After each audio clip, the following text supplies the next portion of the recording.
It is said that home is where the heart is. That puts mine middle left and in my chest.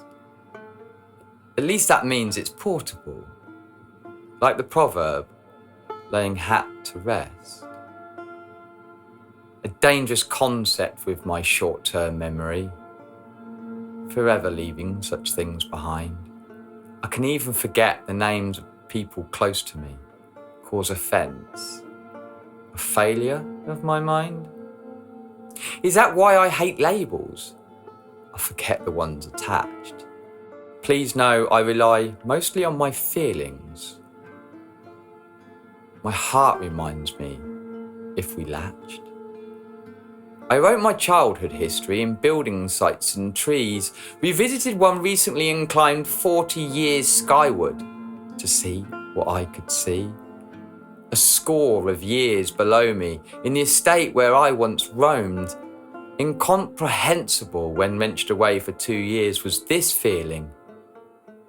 It's no longer home.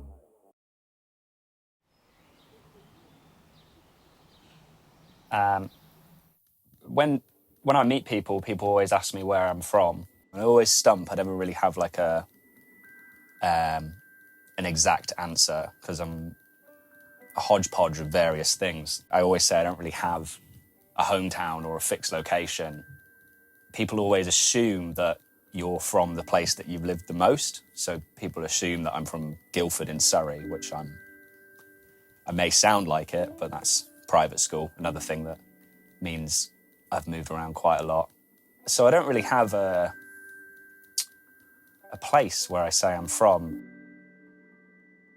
I was born a month early in Cornwall with my parents on holiday from Ireland. They moved to Bournemouth and then moved up to Scotland, where I spent the first 6 years of my life on a military base in Lossiemouth, which is just outside Inverness. Then I moved to my first boarding school, which was in Cumbria. I stayed there for 4 or 5 years. I think when you're 7 and 8, it's a very weird time to be away from your parents, and the only people that are close to you is your grandparents. So it felt very odd to then drop you off and then be like, we'll see you in 8 weeks. We'll see you in 12 weeks. And you're like, what the fuck? That's mad. I've got to basically live here and live in this like tiny little community of 5 other people who stay at the school, and then trying to explain to all the people that you go to school with that you live here and that your parents live elsewhere. And my parents moved to Gillingham in Dorset, and then the difference in geography was just too much, I think, at age 8, 9 and 10. And I'm quite dyslexic, so my parents moved me to a dyslexic-focused school in Dorset. So I moved to that school, and I stayed there from year 6 up until 18, up until sixth form.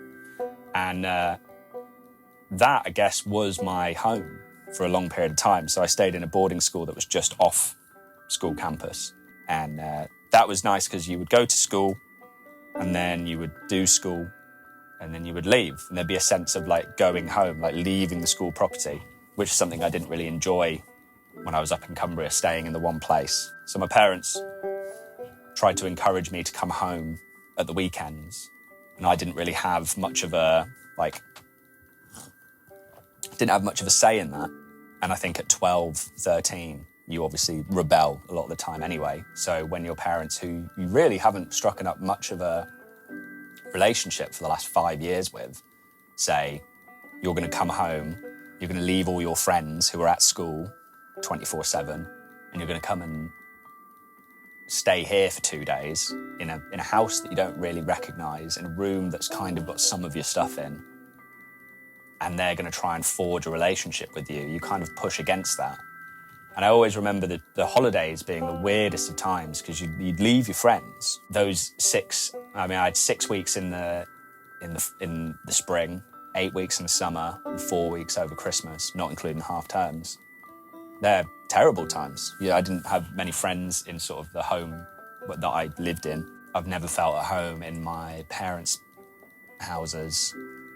I think my family's a bit divided on what home means, and I think when I went to boarding school, it was a very contentious decision. I don't think a lot of the family really liked the idea of that happening, because they knew I would not develop this attachment that most people have with their parents. Home for me is wherever I feel comfortable on my own. Seeing the wider view around me, sun sat too, upon a bough, we could see beyond town-borough borders, and such realities come to a vow. The house in which we now reside, steeped in history of many before. No ownership or fixed anchor, we only rent 3 rooms, first floor. While I settled here, it still felt alien. By then, so did the village from which I was taught. 13 years nesting with my family, a house with me, +4. Anxiety of proximity gave an impression that I had left without a care. Truth was, overwhelming sickness, almost choking when I visited there. My son would later join me. It seemed obvious such should be. His company locked down, a feeling of home again, despite that lack of stability.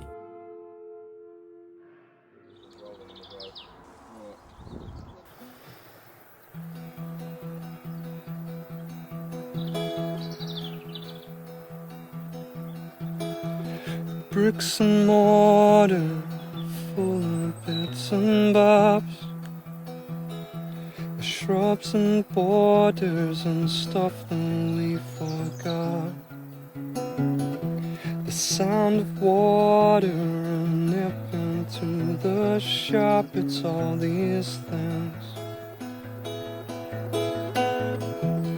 Early mornings, first words and first fights, feeling poorly and staying up all night. Friends calling round to say hi, it's all these things.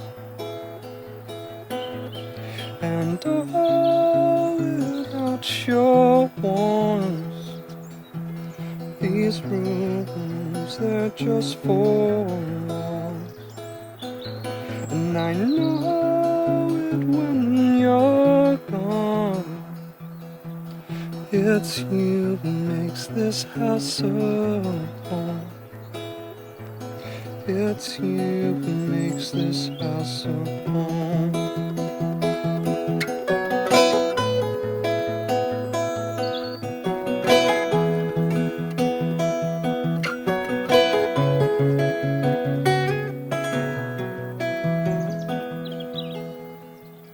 And all without your warmth, these rooms, they're just 4 walls.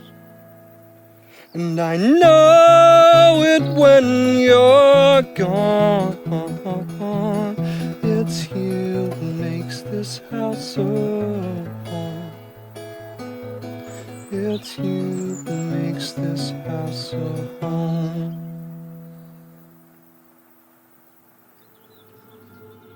There's been times in my life where I've lived somewhere so beautiful that it's like a postcard. When I lived in Australia, I lived in Bondi Beach for a couple of months, and I can remember vividly sitting on that beach, a destination for some people. They might have saved up all year to visit there, and there I am, so miserable and alone and just kind of down. And it was there that I really grasped the concept of, it really has no bearing, what your location is on the map. It's really a state of mind. It's the first time maybe that I've meshed the physical home with the mental peace, whereas typically before it was always just yes, I'm comfortable here and safe. Yeah, your inner peace, that's really the ultimate home, and that's what I feel I found here on the boat, really, truly, a kind of peace and happiness that I don't think I've ever found anywhere else in my life. timelines thread back through my parents. East End London, either side of the river. First few years of breath gasp there, but a feeling of home fails to deliver. Not in the manner of one place I refer to affectionately as my ancestry rock. Never lived, nor stayed more than a fortnight, as I spent life force for my personal clock. Broadstairs was where my Nan Dorothy was born, raised and passed. Sea, sand and history, sunny memories that seem to have last.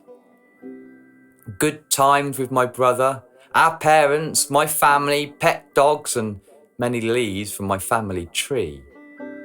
Too many of those now out of reach. Waves emotionally crash, solitary. Ebbing like tides, sharp-edged rocks, pools of my hurts leave me cold in the bay. Thoughts meet surf with brash honesty, swelling calms this chaotic sway. Treading water prevents drowning as I question, where is home if it's not where the heart is? A bracing comfort splashes to peace. Home is wherever my heart thumps its true, happy beats.